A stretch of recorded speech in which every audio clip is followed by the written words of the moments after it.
Hello everyone, आपका एक बार फिर से वेलकम करते हैं आज के हमारे इस नए वीडियो पे।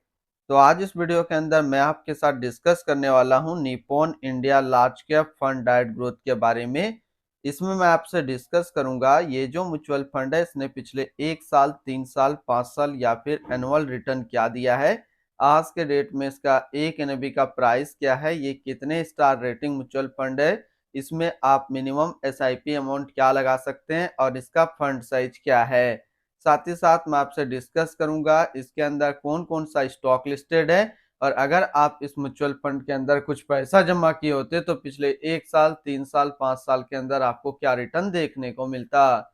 और लास्ट में मैं आपसे डिस्कस करूंगा कि क्या हमें Nippon India large cap fund diet growth के अंदर इन्वेस्टमेंट करना चाहिए या फिर नहीं करना चाहिए। अगर आपने ऑलरेडी इन्वेस्ट किया है तो आगे आप अपना एसआईपी और लमसम के साथ क्या करेंगे।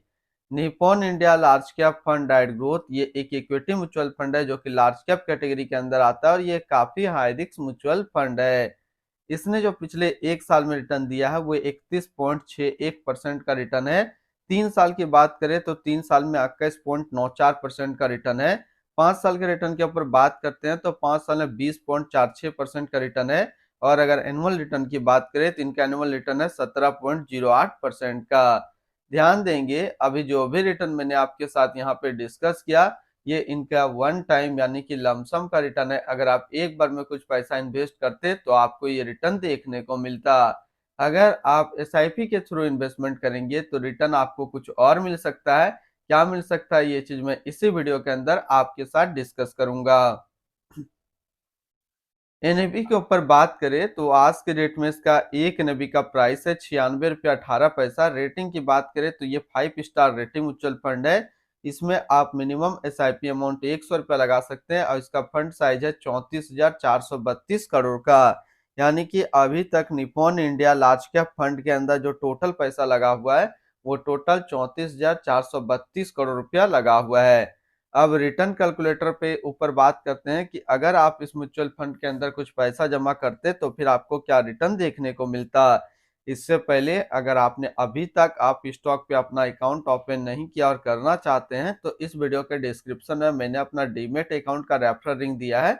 अगर आप मेरे रेफरल लिंक से अपना अकाउंट ओपन करते हैं तो फिर आपको अकाउंट ओपनिंग या अकाउंट मेंटेनेंस का कोई भी चार्ज नहीं देना होगा। अगर आप इस म्यूचुअल फंड के अंदर 5,000 रुपया पर मंथ जमा करते हैं तो 1 साल में आपका पैसा जमा होता है 60,000, आपको मिलता है 71,914 रुपया। यानी कि 1 साल में एसआईपी के थ्रू करीब आपको 19% का रिटर्न देखने को मिलता। 3 साल की बात करें तो 3 साल में आपका पैसा जमा होता है 1,80,000, आपको मिलता है 2,59,961 रुपया। यानी 3 साल में एसआईपी के थ्रू आपको 44% का रिटर्न देखने को मिलता। और 5 साल की बात करें तो 5 साल में आपका पैसा जमा होता है 3 लाख, आपको मिलता है 5,49,910 रुपया। यानी कि 5 साल में एसआईपी के थ्रू करीब आपको 83% का रिटर्न देखने को मिलता। अब अगर बात करते हैं कि इस म्यूचुअल फंड के अंदर अगर आप एक बार में 1 लाख रुपया का लमसम किया होते तो फिर 1 साल में आपका 1 लाख रुपया 1,31,610 रुपया होता। 3 साल में आपका 1 लाख रुपया 1,81,317 रुपया होता। और 5 साल में आपका 1 लाख रुपया 2,53,638 रुपया होता। अब हम लोग होल्डिंग की बात करें तो इसके अंदर जो टोटल स्टॉक लिस्टेड है वो टोटल 70 स्टॉक लिस्टेड है।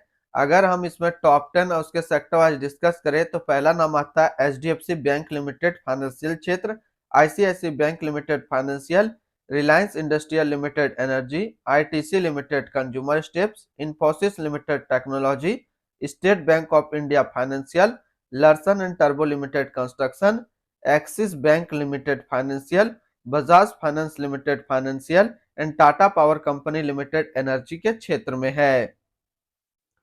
अगर इनकी होल्डिंग एनालिसिस की बात करें तो इक्विटी पे 98.3% और कैश पे है 1.7%।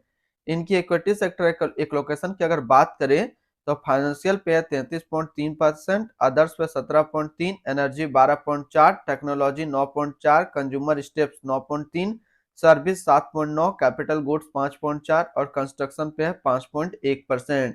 यानी कि अगर आप Nippon India large cap fund के अंदर अपना इन्वेस्टमेंट करेंगे तो आपका इन्वेस्टमेंट इन सारी कैटेगरी पे डिस्ट्रीब्यूट होकर के लगेगा। इनकी एडवांस रेशियो की अगर बात करें तो इसका प्राइस टू अर्निंग रेशियो 26.67 और PB ratio 4.18।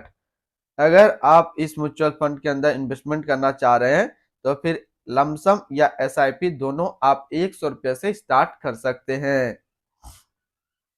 Return and ranking के ऊपर बात करते हैं और सबसे पहले बात करते हैं Nippon India large cap fund का फंड रिटर्न, जो कि है 1 साल में 31.6, 3 साल में 21.9, 5 साल में 20.5 और एनुअल है 17.1 का। वहीं पे इस कैटेगरी का जो एवरेज रिटर्न होता है यानी कि equity large cap mutual fund का 1 साल में 30.3, 3 साल में 15.4 और 5 साल में 17 का। तो यहाँ से देखेंगे ये म्यूचुअल फंड 1 साल, 3 साल या फिर 5 साल हमेशा अपना कैटेगरी एवरेज से ज्यादा रिटर्न निकाल करके दिया है। अगर आपने already Nippon India large cap fund के अंदर अपना इन्वेस्टमेंट किया हुआ है या फिर करना चाह रहे हैं तो क्या टारगेट लेकर के चलेंगे कि ये म्यूचुअल फंड आपको अच्छा रिटर्न दे दे? तो 2 टारगेट मैं देता हूँ। लमसम का जो टारगेट रहेगा वो रहेगा 6 साल और एसआईपी का टारगेट रहेगा 9 साल।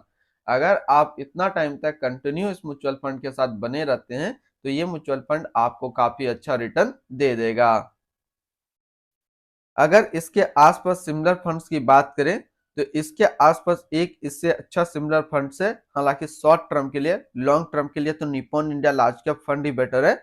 शॉर्ट टर्म में अगर आप इन्वेस्टमेंट करना चाहते हैं तो फिर आप बंधन large cap fund diet growth के अंदर अपना इन्वेस्टमेंट को बना सकते हैं, जो कि 4 स्टार रेटिंग म्यूचुअल फंड है। 1 साल का रिटर्न है 33, 3 साल का 15.9 और फंड साइज है 1744 करोड़ का। इनकी एक्सपेंस रेशियो के ऊपर बात करें तो इनका एक्सपेंस रेशियो 0.67% का। एग्जिट लोड की बात करते हैं, अगर आप इन्वेस्ट किया हुआ पैसा 7 दिनों के अंदर निकालेंगे तो फिर आपको 1% का एग्जिट लोड देना होगा। और स्टम्प ड्यूटी की बात करें तो स्टम्प ड्यूटी है 0.005%। टैक्स इम्प्लानेशन की बात करते हैं, अगर आप इन्वेस्ट किया हुआ पैसा 1 साल के अंदर निकालेंगे तो जो भी आपका रिटर्न होगा उस पर आपको 20% का टैक्स पेमेंट करना पड़ेगा। और अगर आप 1 साल के बाद इससे अपना पैसा निकालते हैं, 1 साल में 1,25,000 का रिटर्न बनता है तो फिर आपको 12.5% का टैक्स पेमेंट करना होगा। यानी कि शॉर्ट टर्म कैपिटल गेन पे आपको 20% टैक्स देना है और लॉन्ग टर्म कैपिटल गेन पे आपको 12.5% का टैक्स पेमेंट करना है। इनकी fund house and investment objects की बात करें तो Nippon India mutual fund total assist पे इंडिया पे नंबर 4 पे रैंक करता है। इसका टोटल असिस्ट अंडर मैनेजमेंट है 5,13,159 करोड़ का। Nippon India large cap fund diet growth ये एक इक्विटी म्यूचुअल फंड है जो कि लॉन्च किया गया निप्पॉन इंडिया म्यूचुअल फंड की तरफ से। अश्विनी कुमार सलेश राजभन अब इस फंड का करंट फंड मैनेजर है। इस फंड का करंटली असिस्ट अंडर मैनेजमेंट है 5,13,160 करोड़ का और लेटेस्ट में भी है 96 रुपया 18 पैसा। Nippon India large cap fund diet growth ये एक काफी हाई रिस्क म्यूचुअल फंड है। इसमें मिनिमम एसआईपी अमाउंट 100 रुपया का सेट किया गया है और मिनिमम लमसम भी 100 रुपया का सेट किया गया है। अगर आप इन्वेस्ट किया हुआ पैसा 7 दिनों के अंदर निकालेंगे तो फिर आपको 1% का एग्जिट लोड देना होगा। और इसकी फंड बेंचमार्क की अगर बात करें तो इसका फंड बेंचमार्क है BSE 100 टोटल रिटर्न इंडेक्स। तो आज इस वीडियो के अंदर मैंने आपके साथ डिस्कस किया Nippon India large cap fund के बारे में। फिर मिलते हैं हम लोग नेक्स्ट को इस तरीके का वीडियो की अच्छी जानकारी को लेकर के।